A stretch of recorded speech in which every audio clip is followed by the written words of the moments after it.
This podcast is brought to you by Scoro. Scoro is an agency platform that brings together your quoting, project tracking, invoicing, and agency reporting into one place.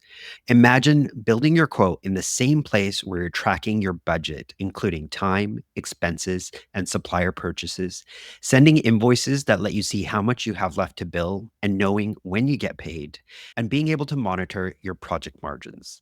That's next level automation. And you don't get that in spreadsheets. Bonus, it's got a beautiful user interface. That's why I brought Scoro into my past agency.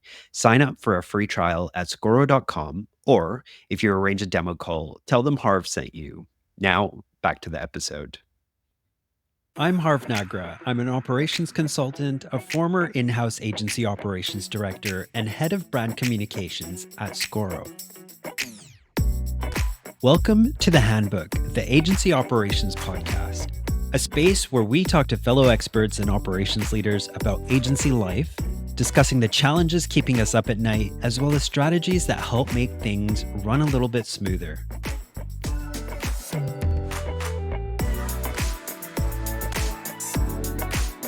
Hey all, welcome back. In previous episodes of the podcast, we've talked to guests about agency finances. Most of us coming into agency ops don't usually come to it from a strong finance background. And in my case, there was a lot of learning on the job and getting some of the blanks filled in my knowledge by my partner in crime at my past agency, our finance director. All of that's to say, it's okay not to know everything. We're on this journey together. I'm learning from our guests in each and every episode, and hopefully you're able to take away some of the stuff that you're learning and apply it as well. So today we're taking that finance conversation further. We're going to be talking about how ops and finance work together and diving deeper into key metrics that you should be striving to implement to help you get your agency running as efficiently and smartly as possible. Our guest today is Richard Brett. Rich is a seasoned FinOps professional with over 15 years experience, including a decade in the agency world. He began his agency finance career at We Are Social, where he played an important role in scaling his company from 50 to 150 employees and implemented key processes and systems over his tenure. In 2019, he joined Cayenne, a digital agency where he led finance and operations, ultimately helping the agency double its revenue and achieve its best year during the pandemic. Most recently, Rich has decided to branch out on his own and founded Rich Brett FinOps, providing bespoke financial services to agencies. I'm thrilled to have Rich on the show today so he can share his insights with us on agency finance management, sustainable growth, and key metrics. Rich, welcome to the podcast. Thanks very much for being here. Well, thanks for inviting me. Rich, I wanted to start by asking you about the growth journey at one of the agencies that you worked at in the past. I read that you saw it triple in size to 150 people while you were there. Tell us about that. What period of time was that? What enabled that growth? What did that look like? Yeah, I mean, I think I joined when we were at 50 people, and it was kind of just off the beginning of the sort of social boom, I guess. So we were in a great place, and bigger network agencies weren't quite doing it, but they were starting to see that what we were doing was great. But we were still quite young, and it was basically just a collection of really good people who were good at what they did.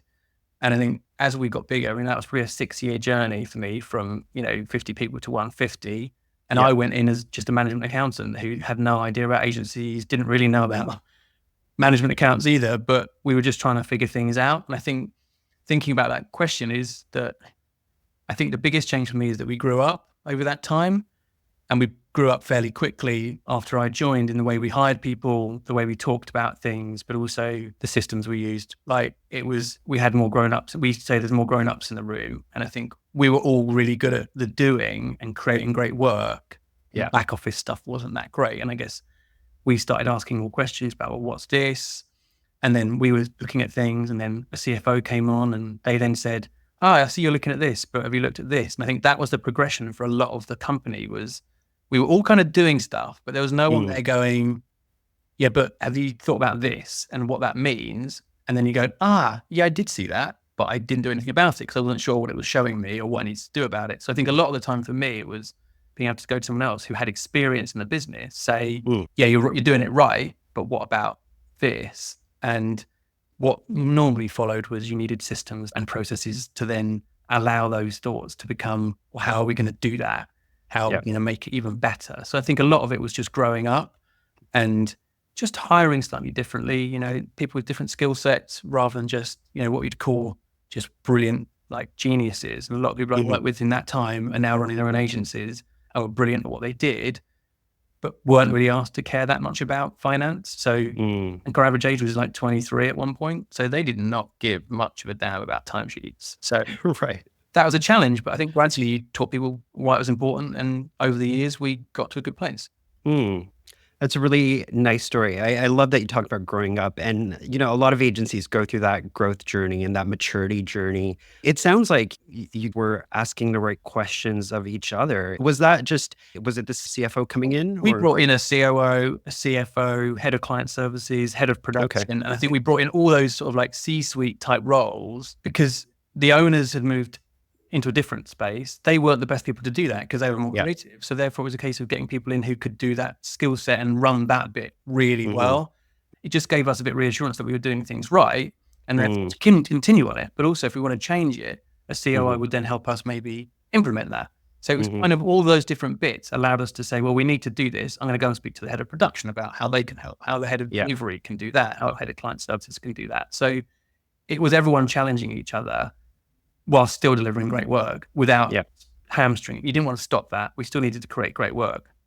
Yeah, that totally resonates. So from there, you've now started your own FinOps consultancy in the past couple of years. What kinds of things are you seeing in agencies? Are there any common or typical mistakes or issues that are quite apparent these days? I mean, it's exactly what we had at We Are Social, really, was that people are doing what they need to do.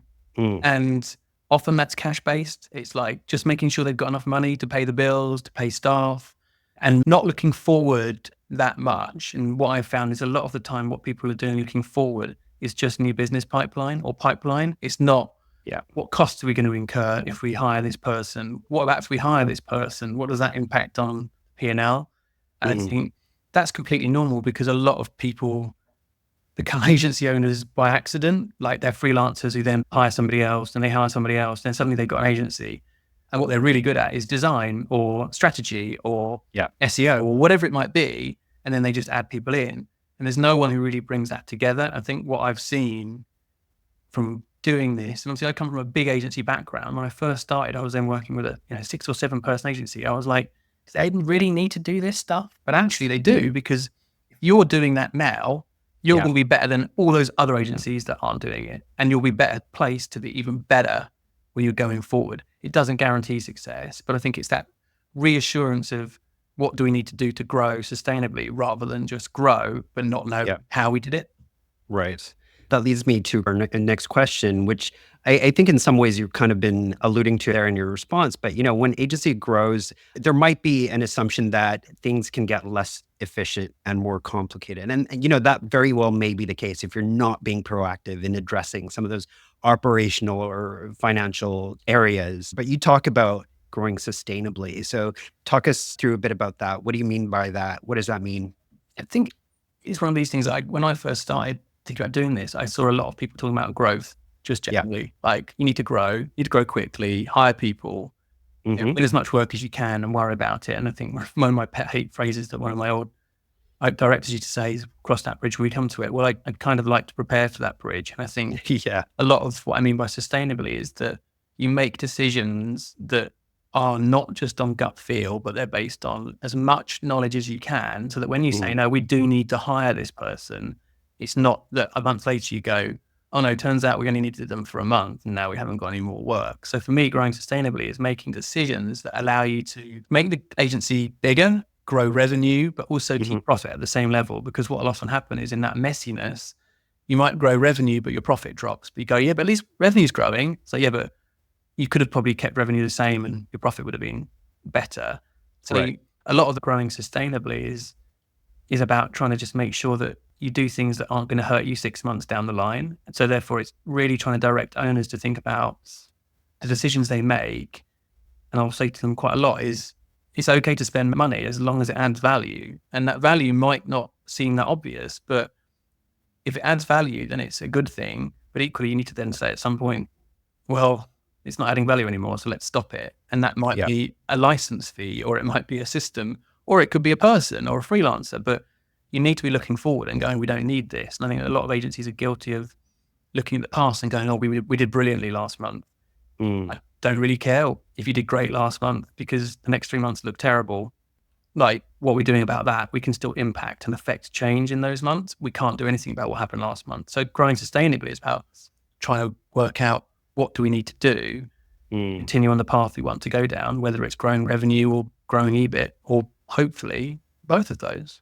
Really good advice. So we're going to get deeper into what I'm calling metrics that matter. But before we get into that, I know you wanted to speak about revenue recognition. Tell us what that means. Why is it so important? And how does it work?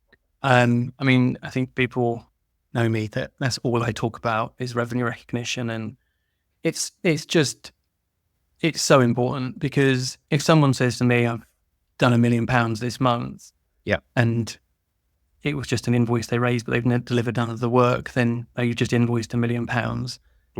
That's great. It's still great, but it doesn't help you understand true performance. And what revenue recognition does is it builds in way more than just the numbers. It gets the departments thinking about resourcing, what timesheets actually mean, and true performance of the business. Because I always give an example to people when I'm talking about it, is that if on the last day of your financial year, you invoice £1 million for work to be delivered next year, you've booked that £1 million in this year, you're doing all the work next year. So you've taken all the revenue, but none of the cost. And that's what you're trying to do with RevRec, is to say each month, how much of what we have invoiced have we actually delivered? So we might have invoiced £20,000, but actually we've only done half the work. So we should only recognise £10,000 of that work.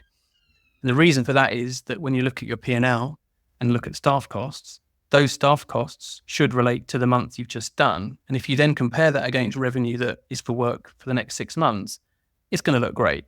And what you get then is you might have peaks and troughs months where you've invoiced loads because you forgot to invoice for 3 months. Well, didn't we have a great month? And then the next 2 months, God, why have we had such a terrible month? It's because if you recognize it when you invoice, unless you're invoicing at the end of each month based on what you've done, it's not going to relate to your staff and what have actually been delivered. So then it really gets you focused on, well, actually, have we delivered this? You know, if the client came to us at the end of the month and said, I'm only going to pay you for the work you've done, what's the point? How much of that budget have we actually spent? So it really makes people think about how they spend their time, about resourcing, and then it really helps your forecast. And it's just so important to get right. And I don't think it's easy to make those decisions about whether you need to hire unless you do it, because you're hiring someone based on when you invoice, not when you actually need to do the work. And a project of 100K, you might invoice it up front, but only do 5K in month one. You might do 50 in the next month and 45 in the last month. You need to then maybe bring in extra people for those bigger months, but not the first month, or freelancers to support it. And that's where it all plays into. If you get that mindset of, well, how much work have we actually done? And then use timesheets to help you say, just to support that number, you can start to actually see true performance rather than just invoice performance. And it's not doing it wrong. You're completely allowed to do it. But if you want to grow sustainably, you have to understand, when is the work that we've sold going to actually be delivered? And that's when you need systems and people to help you understand that. I had a question there. If somebody's listening to this and say, well, okay, that sounds great, but how do I start? I mean, I think I could probably massively over-engineer a really expensive solution for you if you want one. But I think if you are just a small agency, I think it's about understanding it and then just building something in your brain that says, okay, if we've got a project that splits over, it's a 3-month project, let's just put some rough percentages as to when we think we're going to deliver each of those pieces of work. Because normally you have an estimate that is broken down into phases anyway. So let's just say, oh, we've done phase 1 in month 1. Let's just book the revenue for that. So for me, if you don't have the people in place to do it, it's not the end of the world, but what you're trying to do is be as accurate as possible. So the more accurate you can be when you look at timesheets or resourcing plans, and it levels up to something, the better, because then that then describes what you're seeing in the P&L in terms of revenue you've booked. But as a simple approach, you would just say, right, at the end of the month, let's look at all the projects we've got, how much revenue we think we've done on each of those projects, and let's just take that number. And that's fine, because it's better than not doing it. And I think that's the main thing, is to just understand those principles of, let's only look at the revenue we've done this month, and let's make sure that the freelancers, if we brought those in, are also showing, because what you don't want to do is have the revenue in one month, the freelancers the following month, because then you see Mm, revenue here, but costs there. That month looks great, month 2 looks terrible. And it's just right. about trying to have that balance. And as you get more used to it, you start to see how metrics around EBIT and staff ratio and utilization recovery all play into that number. When you go even Mm, deeper, how that impacts your rate card. Because if you're looking at P&L that's just made up numbers, what's the point? yeah, What's the point of looking at it? right. Excellent. So I can see how everything that we're going to be talking about now kind of branches into this and fits underneath. So onto the metrics, utilization, and this gets talked about a lot. Let's start there anyway, very briefly at least. So over to yourself. Well, that utilization is one of those things that is talked about a lot, but does anyone actually really understand what they're saying when they say it? I think actually a lot of people are probably wrong about how they talk about it. But my view is that utilization is how is a person's time being used in the agency, and that should be broken down into things that you need to know about. So for me, Mm, it's billable utilization, yeah. non-billable utilization, new business utilization, and Mm, internal. And ideally, from an agency perspective, you would like everyone to be as billable as possible, because right. in theory, that means that you're charging that back to the client. And straight away, that levels up to revenue, because if everyone is working full time, you'd expect to see revenue be really high, because Mm, more utilized people in an agency where you're charging people for time should see higher revenue. So the flip side of that is if you see really high utilization and low revenue, something's up. So you need to then uncover that. But you need to have a strong basis for how you set that utilization up. And for me, that is working days in the month, less holiday. That is your working hours, because you can't work when you're on holiday. So therefore, yeah. every single utilization percentage should be run off working days, less the days that then that person's not in the office. Because then you Hmm. can roll it up to person, role, department, skill, and agency. And therefore, Mm, you can see it across the board and really zero in on an agency number that says 73%. Yeah, but what does hmm. that mean for design? Actually, design did 90, but strategy did 50. Okay, Right. that means strategy aren't busy. Let's go and figure out what's going on there. Let's zero in on that. So yeah, Mm, I think it's really important, but utilization is also historic. So it only really helps you to understand what happened. What you really want to do is try and get ahead of that. And that's mm, why you need to be resourcing, because resourcing defines how someone's utilized. And a lot of people right. do not utilize or do not resource enough. Mm, They rely on timesheets to tell you what they did, when actually you should know because you booked it in the first place. mm. And then you can actually see, your capacity to take on more work, or whether you've got too much on Yep. and you need to bring in the freelancers or whatever, or at least turn something down and so on. So yeah. If you get really good at it, you times that time you've booked on each of those clients by the rate card, and that tells you what revenue you should be doing next month. Excellent. So utilization, now we're moving into recovery. So what is recovery? So I don't know if this is my old CFO. We call it recovery, which is effectively how much of that time that you spent on client work is actually paid for by the client. So Hmm. if you work 10 days for a client and they pay you for those 10 days, you've got 100% recovery. So it links up to utilization, and it's a really crude example. But if someone's 100% utilized and does 20 days on a client, but the client only pays you for 10, yes, you're 100% utilized, but you're only 50% recovered. So technically you're only 50% utilized, because although you're doing it, you're not getting paid for it. That could be over service, or it could be for whatever reason. But recovery allows you to then take that data of, but how much time did we actually spend in timesheets, or however you want to do it. You could do it quite crudely if you're not doing timesheets, and compare that to the revenue you booked through revenue recognition. You can then see, well, we booked £20,000 worth of revenue, but we did £22,000 worth of time. Okay, we over-serviced. Why Hmm. is that? It could be that you over-recognized, or you had to do a bit of extra work out of scope. But equally, the other side of that is you did £20,000 worth of revenue in a month, but you booked £18,000 worth of time. It could be because we managed to use a junior designer rather than the design that we sold. We still delivered the work and the client was still happy about it. We're just able to use someone who was a bit cheaper. But that's going off the rate card. It's not cost, it's rate card. Yeah. And again, you can see that if you do that properly and if your system's set up, you can see that by project, by client, by department, and by agency, across the whole group. So you can really zero in on it. Hmm. If you're not doing RevRec, you can't do it, because you're comparing £20,000 of timesheets to a £100,000 invoice that you raised. Doesn't mean anything. So again, it Right. comes back to not doing RevRec. Those utilization statistics and report and recovery reporting that you're doing don't really Yeah. mean anything because you're not comparing apples to apples. Got you. So we were then moving into billable paid. So again, what does that mean? So it's kind of what we talked about already, which is you basically multiply your utilization by your Yeah. recovery. And I actually remember when we started doing this at one of my old agencies and we just went, what should we call it? And I think it might have been that we were doing it already, or we already knew about it, but we hadn't called it anything, or we weren't maybe tracking it properly. But it was like, how come utilization is so high and revenue is, where it is? Well, actually, we know the recovery, we know utilization. So if we times those two things together, actually get to a place where we can see, well, actually every hour that we work that's billable, how much of it is paid for. And that's what billable paid is telling us. Because if we times utilization by recovery and it's 100% times 100%, then your billable paid is 100%. If you times 100% by 50% recovery, your billable paid is 50. The other side of that is if utilization is 50%, but recovery is 100%, you're still 50. But which one of those is better? Because that might be better because at least when people are working on it, they're getting paid, rather than the other way is recovery is bad. Yeah, they're all working on stuff, but they're not getting paid for it. And that's when it's really up to an ops person and a finance person to work together with client services and project managers to go, why is this happening? What are we seeing here?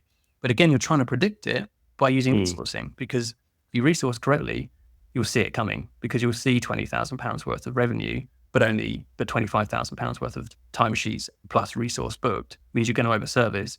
You can then try and get ahead of it and try and reduce that down. So billable paid is kind of just a metric that takes into account both those things and should explain what you're seeing in the P&L. And a fairly classic thing that agency owners say is, everyone's really busy, but we're not making any money.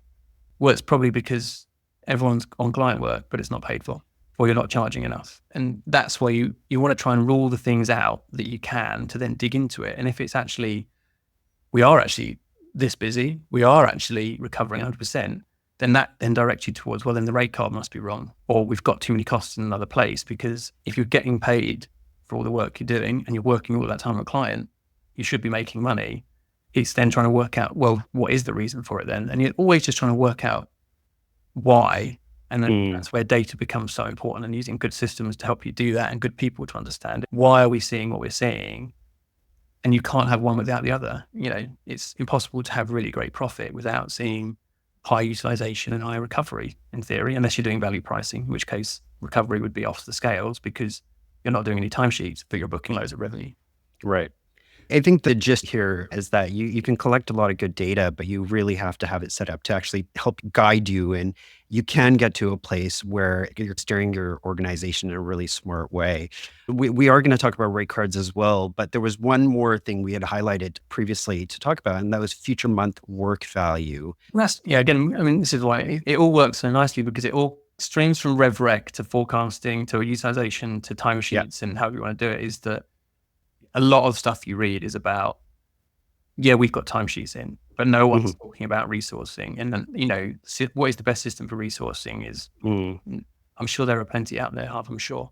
And everyone needs it in different ways, but a spreadsheet's happy. It's good enough for me, because if it does the job you need it to do, then that's completely fine. Obviously, the more you automate it, the better. But future work value is basically saying, if I times every single hour that I've got booked in October by the amount I sold that person for to that client, I can see the value of work that we're supposed to be delivering next month. And you can then compare that, if you're doing revenue recognition and forecasting, to go, well, then how come I've got £50,000 of work booked in my system, but I'm saying I'm going to do £100,000 worth of work? Or the other way around, I've got £100,000 worth of work booked, but I've only got £50,000 in the forecast, because it could be that you forgot to book something, or it could be that you've over-recognized something. And that's what you want to try and do, because you want to try and get ahead of that. If you're only looking at timesheets, the time to change things is gone. If you're resourcing, you can still affect change on those numbers, because you could, pair someone back and say, can you stop working on that? We've run out of budget, or we need to go back to the client and ask for more budget, or actually we can throw a bit more resource at that because we've got a bit more budget. You can't do that if you look at timesheets, because it's already happened. So it's trying to get ahead and go, what is the future work value and when's it going to hit in our numbers? Because if you see a big peak where you have loads of design in November, but all your designers are fully booked, you might need to get a freelancer in, and that's going to hit your P&L, because you've got the cost that needs to be brought in to service it. Otherwise, you're inflating your numbers and you won't be able to deliver. Absolutely. Excellent. All right, Rich. Next, we're going to talk about rate cards. I've heard you say that there's a number of levers you can pull in your rate cards that can boost your agency margin. Before we get into it, can you tell us what those levers are? Yeah, so it's the price, utilization, recovery, the role that someone's doing, and then the overheads. Excellent. Okay. Let's get into each of those a little bit deeper, starting with price. How does that relate? Well, I mean, it's obvious. If you build a rate card on a price, and if you don't sell it at that price, you're not going to make the margin that you did your rate card on. So it seems fairly simple. If you're going to try and sell something, you try and sell it at the price you want to. And I think I woke up one night and was like, actually, if you discount your price by 5%, you actually have to do 5% less time if you're on that sort of basis to try and make the same margin back that you would have done at full price. Right. So if you're going to discount your rate, only do it on two bases. Like maybe it's a long-term contract where it's been secured for longer, or it's a full-time person. So you can actually then manage that price a little bit and also know where that margin is, because different roles should have different margins. So it might be that you can discount some roles and still make your 20% margin, and another one you can't. But it's just about managing that number and knowing where you've got those levers. Excellent. Okay. So then you were going into utilization. Yeah, so utilization is, I build my rate cards and say, well, I'm expecting this person to spend 80% of the year or their month or whatever time period on client work. When you do that calculation, you have to be really clear, because if they're not going to hit 80%, then they're not going to be working on client times, therefore not going to pay for themselves as easily, because if they only then do 50%, right, they have to pay for themselves with only 50% of their time, and therefore their time they're not spending on client work has to be paid by other people. So when you set your rate card, it's important to set a rate card with a utilization that's realistic. And in theory, if you can get away with it, have it lower than you need it to be, because then if someone hits more than what you set it at 70% and they hit 80, then you should make more money, because suddenly that person's now paying for more of their full salary as well as other people's. Yeah, that makes sense. And you get into kind of a dangerous space if you're overestimating what your targets are across the board. You're just fooling yourself, and you're going to be in a lot of hot water at the end of the year. Yeah, and as I think I've said it before, but I also don't like utilization target as a thing either. It should be a minimum requirement, right, because people hit targets, they stop. And it's like, no, if you do more than 70%, that's great, because that means you're going to make more money for the business, and that goes back into investment in the business. So I think it's, you just don't want to go too high, because if you go high, it should mean your rate card could come down, because you're making, people are paying for more of themselves. But if they can't achieve it, then it's not real, and they're not going to be able to pay for as much of themselves. Right. So you just have to be more realistic, and that's where the data is so important, to make sure that it's not just, I think it's 70%. It's like, no, it's based on fact. This is what we did last year. It's what we're tracking to this year. So let's go with that. Absolutely. All right. Excellent. Okay. Then over to recovery. I mean, it links into price in some ways. If you sell 10 days and you do 11, you're going to reduce your margin, because that day that you're not being paid for is not going to be sold somewhere else. So it's just really important that you just are aware of how many days you've sold or how much time you've sold, and to track it, especially if you've discounted as well. If you discount a rate and then over service, you're just doubling up on margin hit. So I wouldn't say that just because you discounted, you should be more aware of that. You should always be aware of over service, and just track it and know that that's a way to do it, because you lose so much margin from just spending more time than you should do, because that's not how your rate card would be calculated. It's on the basis that you get paid for your work. I actually build in a recovery into my rate card calculation to say, I don't expect to get full recovery. And then it gives you a little bit of extra buffer that, if you set that at 95% and everyone hits 100, then you're going to make margin back in a different place. Nice. That's a really good tip. Okay. And then we are on to the role and how that factors in. Role for me is that if you sell a senior designer, try and use a midweight. It's not as simple as that. And I think often you'd say, well, if it's 5 days of a senior, then it must be 8 days of a junior. Or if it's 8 days of a junior, then it's 5 days. That's not how it works. Like, that's a very simplistic approach to resourcing. But it's a case of saying, if we can sell something as a senior designer rate, and that rate's higher, but we could use a midweight, and then we can get the senior designer doing something else. Actually, again, you can make margin in both places, because you're making it on the senior designer doing their work, and the midweight is then on a senior designer rate card. But it does come down to how you sold that work. If it's a value piece, it's obviously quicker you can do it, but to the standard that the client wants, then you're going to do well. So I think it's just about understanding where those roles are. And then filling capacity. If someone's free, then you might as well just use them on that piece of work as well. Doesn't mean they'll be able to finish it, but it might just speed things along a little bit. So it's just being aware of what you sold and then trying to sometimes go under it. Yep. And if you need to go over it, then maybe give them less time to do it and see if they can. If they can't, they can't, but at least try and take that approach. Okay. And then on to overheads. Yeah, I mean, it's obvious if your rate card is set with overheads in the business of an amount and you spend more than that, then you're just taking it straight out of margin. And you don't know what bumps, when you set a rate card, maybe at the beginning of the year, it's really hard to know that, electricity and rates might go up by 10%. So you would always factor that in some sort of way in a budget, but you just need to try and be in control of it. It's the only thing in some ways that you can control to a point is what you're going to spend on the business. You can't control a client being difficult about time or budget. Whereas if you can control overheads and know that we've got X to spend on overheads this year, if you maintain that or go below it, it should help your margin on a rate card as well. Excellent. Thanks very much for taking us into that, Rich. And that leads us really nicely into our next question. When it comes to reviewing your rate cards, is this something you recommend quarterly, annually? What are your thoughts there? I mean, I think if you can have something that is kind of ticking over in the background and checking you as you progress, as overheads might increase. I think to do it as a point in time is good because often you will have agreements in contracts with clients that say you can negotiate a rate card once a year. I think what you can't just do is constantly change a rate card because it just becomes an ops headache. For one thing is, well, what did we charge that one out at? What rate card was it? I think for me to do an annual rate card review, and you might then do a part of a 6 month, are we still doing okay? Did we get those utilization rates right? But really what you're doing is you're not going to change the rate card necessarily. You're just saying, well, actually, we need to try and push up utilization or we need to focus on recovery. So it's not about necessarily changing the rate. The only reason you might change the rate is if you suddenly have a big increase in overheads and you have to factor that in, or you have 3 new hires that you hadn't accounted for. You might need to just maybe tweak a couple of rates. But just because you set a rate card up on a basis doesn't mean you can sell it. I could go into business and say, this is the charge, this is based on your calculations, this is what you should charge your client, and this gets you 30% margin if you achieve it. But if you can't sell it, it's irrelevant. You need to have a rate card that is built in the correct way. You understand where the margin is, but it could be sold. And that might be blended rates, it might be rates by seniority, it might be just one rate for the whole business. Whatever you choose, you have to make sure you understand how that's put together. And then put people in place who know what their job is. And ultimately, it's if you've sold 40 hours at £100 an hour, don't do more than 40 hours because they won't make money. I think there can be that misalignment. You've got these senior level people, so you build rate cards around that.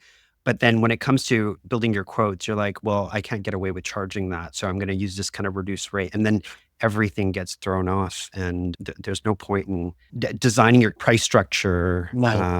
And that's around that kind of model. People who know, have spoken to me, know I'm not a big fan of gross profit for exactly that reason, is that you can manipulate it. And fundamentally for me, a project is, if we've sold £10,000 worth of time based on hours and roles of someone, at the end of the day, good project management or management of that project is that we still stick within 10,000. Even if we're using different people, we still stick within that 10,000. If we've sold 40 hours, let's not do more than 40 hours if we can help it. We are going to do more than 40 hours. Can we try and change the team slightly so that it's more junior people or we have a blend? This is why FinOps is a thing, this is really going quite into ops, but it has a real financial impact. A finance person will set up a rate card, but if you're not working with ops to know, well, what's our recovery? What's our utilization? Can we actually even sell that? A finance person setting up a rate card and saying, go and sell it for this is irrelevant because if you can't sell it, or it's set on the basis that everyone's 90% utilized, but actually most people are 75, it's not going to work. So that's why I think FinOps as in general is that, the 2 circles of the Venn diagram. It's that bit in the middle of going, okay, but how are we actually going to do that? Because I'm not resourcing people. You are. Tell me what you're having with resourcing that project. Oh, we didn't sell enough hours. Okay. Then next time, let's make sure we sell more hours. Well, they didn't want to pay for more. Okay, well, that's a challenge we've got that needs to go to sales. And I think that's just how it all links in together. It's finance and ops do need to work together really closely because there's no point one side of that doing something that doesn't help the other, or finance doing something that doesn't help ops, or that they just completely butt heads. It's about trying to make it the best it can be that gives everyone the ability to make the right decisions. And that's really why I think it's important to try and be as close to the numbers and understand how it actually sits on the ground, and not just be sat there saying, well, how come the numbers are rubbish? Well, actually, I need to understand why they're rubbish. And to do that, I need to understand how we booked that in, how we sold it, how we built the rate card, how utilized people are. And it's digging into that detail. I used to sit on, probably bothered our traffic manager way too much back in the day, because ultimately, if I looked at the resource bookings and saw a number that was different to what I was seeing in my numbers, I was the one who had to answer that, to say, well, how come we're not hitting our numbers? But I can see loads of people work really busy, but our numbers aren't good. If you just then throw that onto ops or a resource manager or a traffic manager, it's not good enough. I think you do need to be able to understand both sides of it. And I think you have to work together to understand what are those issues. It's not as simple as just saying, well, we've only got 40 hours, so only book 40 hours. Because if you need to do more, you need to do more. In an agency, you have to deliver to the client. So then it's about ops and resource and delivery and everybody else going, yep, we accept that we're going to have to overservice on that one. It's going to impact our numbers, but we have to do it. Otherwise, we might lose the client. So it's making that commercial decision to make sure that you're all aligned. It can't just be, well, finance said we had to do it, because then the rest of the business will be annoyed because suddenly it's about the numbers. But actually, most agency people want to deliver great work. Unfortunately, we also have to make money. So you can't do one without the other, because soon it will start to impact the quality of the work, or it will start to destroy the quality of the numbers. Really, you want both of those things because they need to be aligned together. And I mean, I probably did spend too much time resourcing, but it gave me a real good understanding. And when I implemented the ERP system, it meant that I had an idea of how it should work, and we worked really hard to make sure that it helped the business. But it also gave the data to finance that made us be able to make decisions as well. And if you didn't do that, it would be a system that was really good for one, but not for the other. Rich, before we wrap up, you talked about ERP systems, and then there's also the kind of setup where you could just have a lot of separate systems. Do you have a point of view on that? Do you prefer the all-in-one, or? I mean, I think I prefer the all-in-one, because I think if you're going to create estimates, do timesheets and resourcing all in one place, you're surely going to see efficiencies there, because all that data is matched up. Challenge is can smaller agencies afford it, and do they need to? It's part of that growing up phase. Is as you start to hire people who are more senior, it's likely they'll start asking more questions, and the systems you've got in place will probably be able to be fudged to give you what you want, not the most efficient. So I think up to a certain size, using different bolt-on services to give you what you need, maybe a resourcing piece of software, a timesheet software, a CRM, your accounts be Xero or QuickBooks or whatever it is you use. But there is a point in time where it's like, this is becoming a bit of a headache, because how do things join up? And it's at that point you then need to go, is there a system that solves all these things in one place? And what I kind of see it as, you could probably get a system that can solve 100% of your problems, but you only use 20% of it. Or you could use 100% of a system and it solves 5 lots of 20%. So what's the right place to do that? That tipping point is understanding, we probably need to now embed a system, but that really also depends on what the future looks like, because if you're seeing quite stable growth and low EBIT, it's probably not the time to embed a system, because it's a big workload associated to do that properly and get it set up properly. Yeah, I think I agree with you. There comes a point. A lot of the things that we talk about also is about being proactive. So I think there is a time, based on what your goals and objectives are as an agency, that you need to look forward and say, "Are we going to wait for a while?" But I don't think you ever want to be in a position where you wait for things to start creaking or worse before you make that decision. So I like how you put that. And often, like, if you've got your processes set up and then you embed a system, that system will probably be implemented better anyway. Got kind of sketchy processes. Putting a system in will not help it, because systems are run in ways that, well, how do you do this? If you don't know, you'll either won't do it properly, or you'll then start embedding a system where the processes don't match to how you do stuff. So there's a growing point where the people start saying, well, I need to do it this way. So I've embedded the process. We now need to get the system that matches up to it, because a spreadsheet's not good enough. I worked at an agency where we had a Google Sheet for a lot longer than we should have done. But it worked. Yeah. Gave us what we wanted in some ways, but it got to a point where it was starting to creak, and it's like, well, actually, this only gives us certain bits of what we want, and it's not efficient enough for us to then go, let's take this data and use it. And that is when we put in an ERP, and that was a huge project that was ongoing for a long period of time. Yeah. We just had to get it right. And if you don't get it right, it's a big waste of money. Definitely. Thank you for going on that tangent with me. What was a tangent, wasn't it? Rich, so if someone's listening to this and thinking, okay, there's a lot there that we need help with, whether it's fractional stuff or just getting their heads around a lot of things that you've talked about today, RevRec and these metrics and getting all of that set up, where can they find you? I mean, the best place is through LinkedIn, where I very sporadically have a decision to post something because it feels important. And if you went back to my feed, you'll see a lot of this stuff. I'm very focused on RevRec and metrics. And then just reach out to me. I'm hoping to launch something in the next few months, which is to do that product of a review, audit, and triage, and help people just get that view of, do you know what I could do with understanding where we are in that journey and be guided towards what we need to do. So I'm already hoping to sort of launch that over the next few weeks and months. And for me, that allows me to just help more agencies, which fractional stuff can't do because I just can't be stretched that thin. So it's really about trying to help as many people as I can, but give them the tools they need to go and fix it themselves, and then support them on that journey. So yeah, the best way to do it is that LinkedIn at the moment. Yeah, that's it really. Excellent. We'll put a link to Rich's LinkedIn in the episode notes, of course. And Rich, once you launch that new auditing process or tool, great to have you back at some point to talk us through it and tell us how it works and all that kind of stuff. I need to figure that out first. So yeah. Well, thanks very much for joining us today. Thanks, Harvard. It's great to meet you, and thanks for all the questions. Really good. Absolutely. Hey, loads of great takeaways there from Rich on how to bring better FinOps to your agency, including how essential he views revenue recognition is to every agency, and how utilization, recovery, billable paid, future month work value all plug in and help you make smarter decisions. We also spoke about the factors that can influence the margin on your rate cards, from utilization, recovery, roles, overhead, and pricing. And Rich also spoke about systems. He was using the term ERP, which means Enterprise Resource Planning. It sometimes gets interchangeably used with PSA, Professional Services Automation. Overall, what these terms refer to are systems that bring together your quoting, project and financial tracking, resource planning, time tracking, invoicing, and reporting all into one place, rather than separate systems that do just one piece of the puzzle.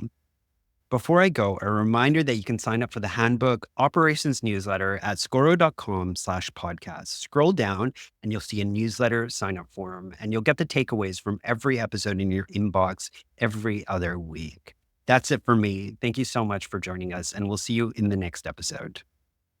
This podcast is brought to you by Scoro, a platform designed for agencies and consultancies, which allows you to manage your projects, finances, and resources, all from one system.